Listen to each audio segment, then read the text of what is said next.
let's go into our conversation that we have today, which is around the pros and cons of living in Prince William County. One of the first pros I want to talk about with the Prince William County area is the fact that there are some employment opportunities in Prince William County, but really they're more or less tied to the region because 70% of the individuals who live in Prince William County commute to work outside of Prince William County, right?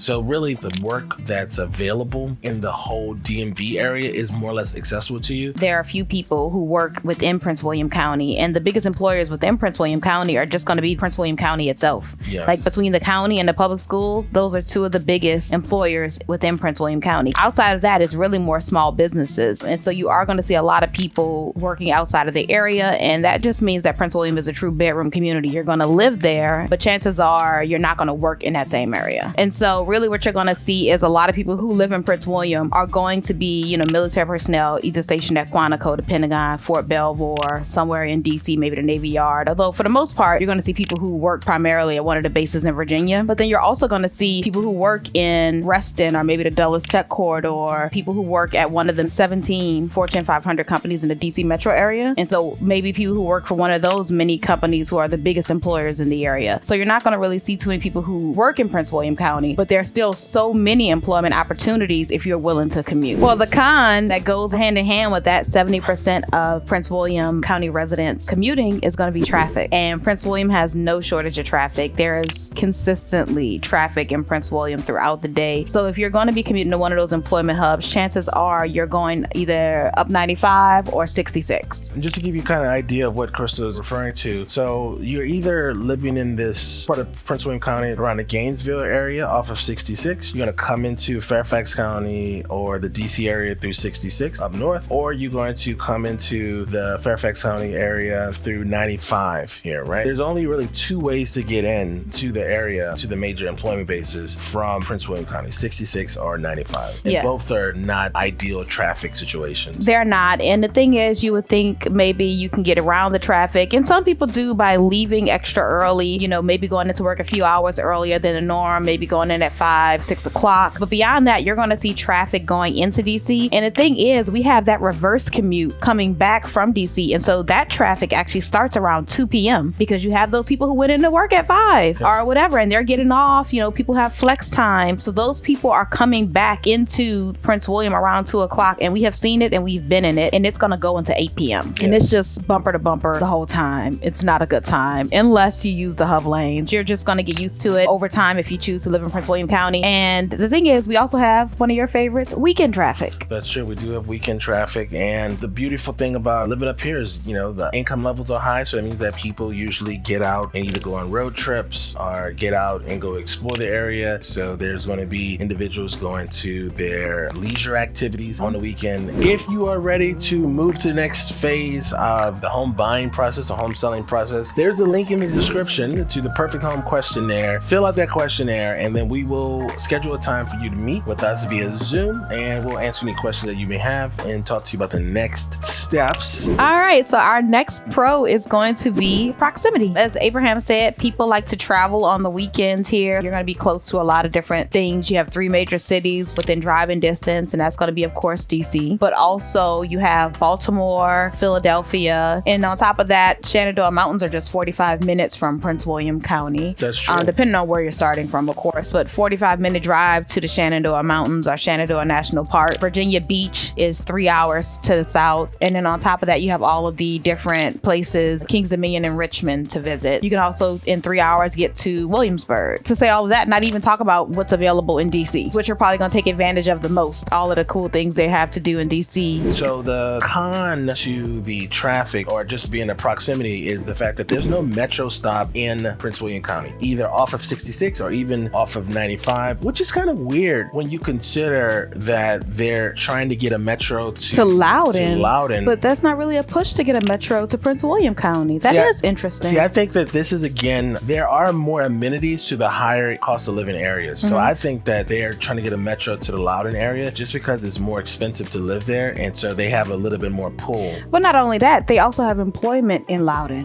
Prince William doesn't have employment. Loudoun has all those data centers. They have the data centers. I think that it's a combination of those things. People live in Loudoun. They have tech centers. They have tech hubs there too. So exactly. Yes. I mean, Amazon Amazon has buildings out there. I mean, there's a lot of employment opportunity in Loudoun, and they don't have that in Prince William County. So I think that's the difference. If you wanted to get to a metro stop, you could drive in off of 66 to get to the nearest, I believe it's a Silver Line, but you probably wouldn't want to get off the interstate to then get into the metro, especially up 66. It would be just such a hassle. A lot of people in the area rely on the metro, and if you're going to live in Prince William County, that's really not going to be a convenient option for you. That makes sense. So the next pro is going to be affordable housing. You can get a lot more house for less money in Prince William County than in any other part of Northern Virginia. The median sales price in Prince William County is going to be $460,000, and that is significantly less than any other part of Northern Virginia. In addition to getting more house for your money, you also get more space for your money as well. So if you're buying a single family house in Prince William County, you could still get a large backyard or a sizable backyard. Whereas if you buy a single family house in Fairfax County, you could potentially be able to pass sugar to your neighbors. I kid you not, there are people who buy $1 million homes in Fairfax County that the backyards are the same size as a townhouse. I'm talking about 200 square foot backyards. That's true. And that's just not the case in Prince William County. You're going to have a lot more space. Typically, if you buy a single family there, you're looking at least a quarter of an acre. You could also just get a townhouse for significantly less than you would pay in other parts of Northern Virginia. So for some people, it's going to be about the space. If you're unfamiliar with living here and you're not used to townhome living, you don't want to share walls, then Prince William County may be great for you because you can find a larger single family home with the backyard space. Now we're going to get down to our last con, and that is going to be the weather. So if you've seen our pros and cons video about Fairfax County, I actually had the weather as, is it a pro or is it a con? Like, I wasn't sure if I really viewed it as a con, and a lot of people do, because I love the 4 seasons, right? But this winter, the way things completely shut down this week, I have to make it a con. I just think that even though it's rare, it's not a mild inconvenience. It's a rather serious inconvenience. We know people have been without power for the last 36 hours. I'm not saying it's a reason not to move to the area. I'm just saying it's a negative. I could see that. I think the other 3 seasons are a pro. Yes. Well, I don't think that summer's a pro. I think summer. You think summer's a con too? Well, I think that summer to some people will be a con just because it's so humid here and it's hot. So it's hot and humid here. But let's be honest, you're most likely not moving to this area because of the weather. Like, people move to Florida and California for the weather, right? The reason why you moved here is most likely because we have great jobs. We have a strong economy, and you're not going to have to worry about any job insecurities. Even if you lost your job, you could still find another employer in the area. So that's why most people absolutely. And even when it does snow, most people are just teleworking today. That's actually one of the things that, you know, as far as like even with the pandemic, a lot of people here were just able to telework because they already teleworked 1 day a week or 2 days a week. So for a lot of people, it was just more of that. So it wasn't even an adjustment. And so I think that that's a pro because people here have the opportunity to telework. But I still think that the winter weather can be a con because of the fact that we have this snow that can unexpectedly shut stuff down. It's the same as the other video, which is it a pro or is it a con? Spring is beautiful. Autumn is awesome. But the winter kind of sucks sometimes. But only sometimes, because kid you not, some years we might just get like maybe an inch the whole winter. We don't get a lot of snow some years. I would say that the snow gives you an opportunity to wear those fancy snow boots. Also, your kids get to go sledding. Our kids went sledding yesterday. When do you get to sled? I mean, yeah, that was pretty cool. This is how you know it doesn't really snow here that often, or this isn't that much of an inconvenience. The schools rarely use all their snow days. That's true. How many snow days do they usually get? I think there are 11 in the school year. Okay. And they rarely use all of them. Matter of fact, only our very first year here did they use all the snow days. So this is great evidence. That was, yes. And that's only happened one time. And again, we've been here for 9 years. It's a rare occurrence. I am right. If you are ready to move to the next phase of the home buying process, the home selling process, there's a link in the description to the Perfect Home Questionnaire. Fill out that questionnaire, and then we will schedule a time for you to meet with us via Zoom, and we'll answer any questions that you may have and talk to you about the next steps. If you have any questions for us, leave them in the comment section, and we appreciate you watching the show.